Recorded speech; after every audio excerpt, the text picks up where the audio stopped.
Millennials, the generation of a unified tomorrow. Social media and humans' impacts and influence. Technology places us in an amazing place for the present and future. Fifth generation tech for communication, where we will always remain connected with a massive network. Travel to the nearest planet with the help of a brilliant CEO's mind. Reliable investigations that will treat terminal illnesses and so on and so forth. Arrange all of these emotions one by one. Uh, and have in mind that when we receive all of this information in our brains, our life resolution changes. Therefore, our perspective in the world changes. We narrow it, we expand it, but it changes. And we have to understand that all of these changes and emotions are a big influence in our life.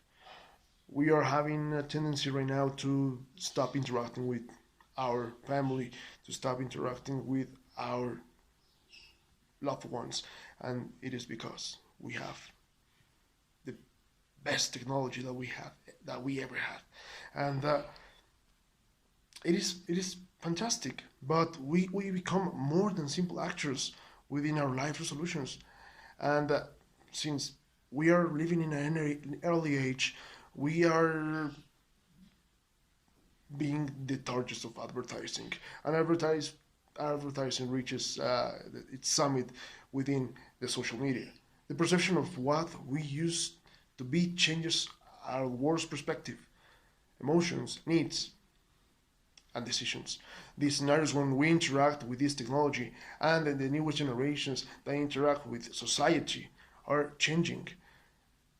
We are proactive. We, the millennials, are proactive, but we are having this influence where we have to change the society, and we have this continuously. Therefore, millennials will become a part of this fictional environment where we not diversify our knowledge or yet remain concerned about our passiveness, where the gap communication starts. This is where we start having nightmares at night about not being fulfilled with the same needs, about how the new social media platforms are affecting our world, our brain, our tendency to do things, and we start recognizing how we are vastly approached by different things, and yet not acting, and yet not knowing what to do, what to avoid. And we need to know that this is intensifying nowadays with the pandemic, because it is proven by the health organizations that we spend more time in our cell phones, tablets, gadgets, etc., that we are facing a problem or sleeping. We know that our different body functions serve as the main leader for many interactions that we have in our environment. The brain decides what to create, what to produce, and we start producing dopamine, mainly dopamine with these devices. Remember when we get a text, pink, and then we open the phone, that's how we start, to be addicted. With all these platforms and interactions, we are now having a relation with a neurotransmitter that causes addiction, which is dopamine. Dopamine plays a dramatic role since it's a, well, chemically speaking, it's a dopaminergic stimulant that can be addictive in high doses. Comparing it with methamphetamine, alcohol, gambling, fire, and we are known by these terms, and we know that this is affecting us, and yet we start doing so little for it. The problem per se is not the exposure of young men and women to the social media platforms. The problem is the recognition that we have to spend little time in them. We don't have to create an addiction with it, and we are not opening their minds to a brightest future, to a real world. and that's decreasing our chances, of course, of succeeding in the future.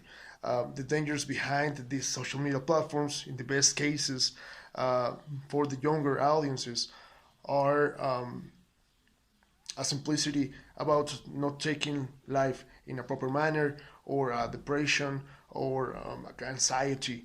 These are the cons, of course. And the worst case scenario is an increasing on the suicidal rates, felonies, and all of these different things and different stuff is changing our world. Um, Dopamine is a key element about why we have pleasant things and pleasant feelings when we reach a message, like a notification or a like. One of the biggest problems here is that indeed our perception doesn't change; it only gets smaller, and that's why we have to change this. We have to change our life from good to better, and we have to do this in order to succeed in life. The best solution that we have is to teach our new generations that we are about to take these communication principles in action, and we are changing the world by changing their perspective, and that is how, and that is why, and that is when we have to change, and we have to change for good. Nowadays, we must know and understand that we are meant to help the newer generations to stop their addictions, and help them in their truthful relationships. Thank you.